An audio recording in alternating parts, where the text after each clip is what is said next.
ناظرین السلام علیکم ورحمۃ اللہ وبرکاتہ۔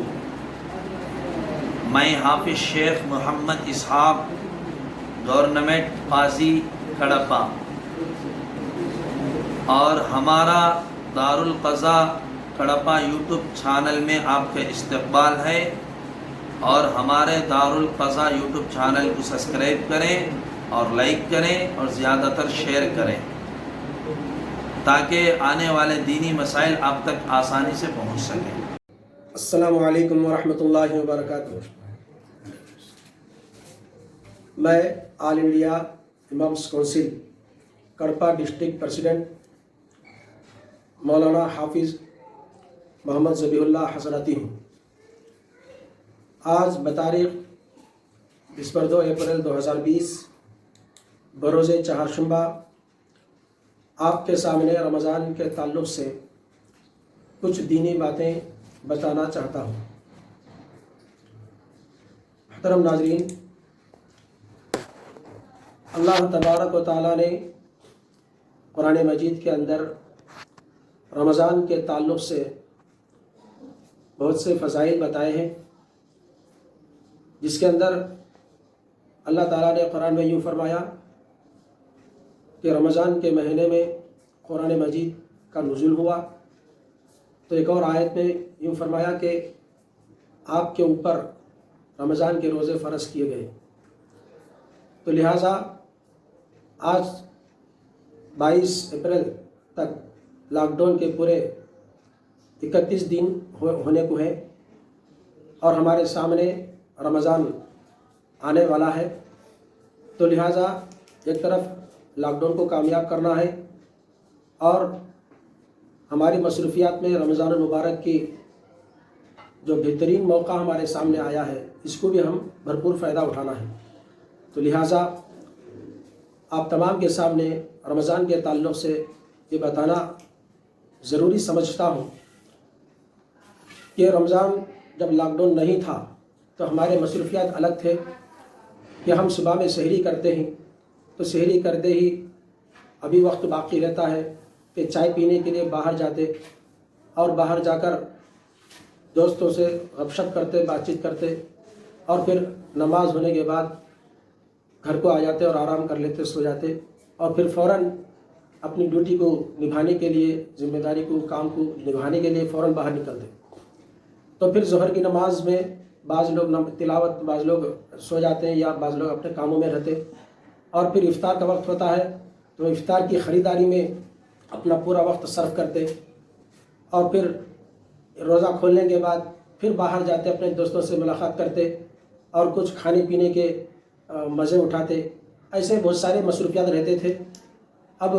اور کوئی بات آگے بتائیں گے کہ قرآن کی تلاوت کے بعد تعلق سے، ذکر اذکار کے تعلق سے، تو کوئی نہ کوئی بہانہ مل جاتا کہ نماز پڑھنے کے لیے کوئی کام یاد آ جاتا ہے، یا تلاوت کرنے کے لیے کوئی ذمہ داری یاد آ جاتی ہے، یا اپنی کوئی ڈیوٹی یاد آ جاتی ہے، جس کی وجہ سے عبادتوں میں کوتاہیاں ہوتی تھیں اور کوئی بہانے مل جاتے تھے۔ لیکن اس لاک ڈاؤن کے موقع پر اب گھر کے اندر رہنے والے ہر ایک مسلمان کو، چاہے عمر میں زیادہ عمر ہو، یا بچے ہوں، یا گھر کی عورتیں ہوں، ماں اور بہنیں ہوں، ہر ایک کو اللہ تبارک و تعالیٰ نے اتنی فرصت کا وقت دے چکے ہیں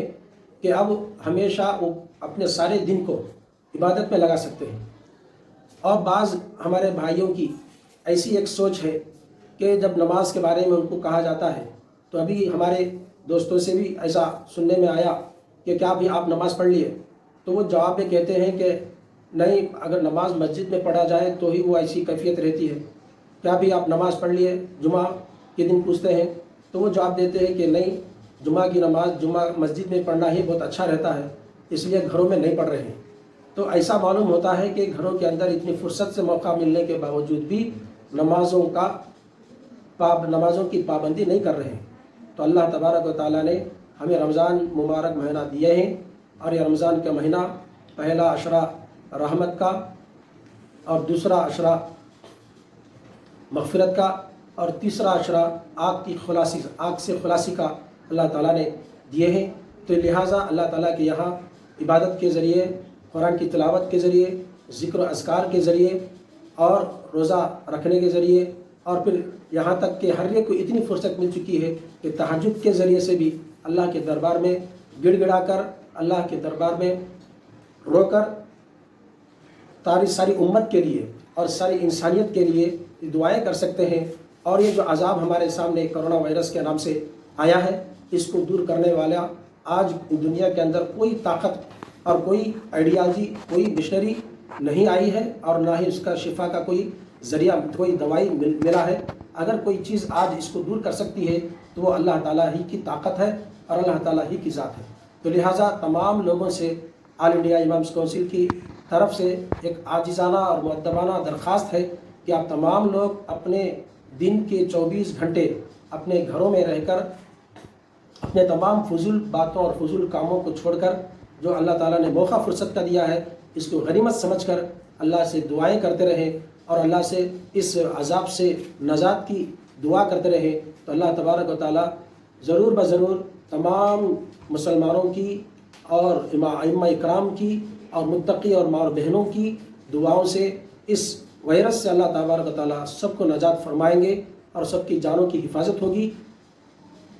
اور سب کو نجات بھی انشاءاللہ ضرور ملے گی۔ تو لہٰذا میں آپ تمام لوگوں سے درخواست کرتا ہوں کہ ان باتوں پر آپ تمام لوگ عمل کریں، اور خصوصاً قرآن کی تلاوت کو جاری رکھیں۔ اور قرآن اللہ تبارک و تعالیٰ نے رمضان کے مہینے میں نازل فرمائے ہیں، اور اللہ تعالیٰ دیکھنا چاہتے ہیں تو کیا مسجدوں کے اندر جس طریقے سے عبادتیں اور تراویح اعتکاف کیا کرتے تھے، تو اب ایسے رکاوٹ کے موقع پر بھی میرے بندے اور بندیاں میری عبادت میں لگیں گے یا میری عبادت سے دور ہٹ جائیں گے۔ اب کسی بھی انسان، کسی بھی مسلمان کو یہ بہانہ نہیں ہے کہ اب شیطان مجھے اکسا دیا، شیطان مجھے بھڑکا دیا، جب اس لیے کہ رمضان کے مہینے میں اللہ تبارک و تعالیٰ شیطان کو بیڑیاں ڈال کر قید کر دیتے ہیں۔ اب کسی کی کوئی ہیلا بازی نہیں چلے گی۔ اگر کوئی اس کے باوجود بھی کوتاہی کریں گے تو اللہ تبارک و تعالیٰ کے یہاں کوئی بہانہ نہیں چلے گا، بلکہ اللہ تبارک و تعالیٰ ہر ایک کو براہ راست پوچھیں گے کہ آپ لوگ خود اس کے ذمہ دار ہیں کہ ایسا بہترین مہینہ آنے کے باوجود بھی آپ نے غفلت سے عبادت سے ہاتھ دھو بیٹھے ہیں، عبادت کو چھوڑ دیے ہیں۔ تو اللہ تبارک و تعالیٰ ہم تمام کو اللہ کی پکڑ سے حفاظت فرمائے، اور اللہ تعالیٰ ہر ایک آدمی کو عبادت کرنے کی اور رمضان کا قدر کرنے کی توفیق عطا فرمائے۔ وآخر دعوانا الحمدللہ رب العالمین۔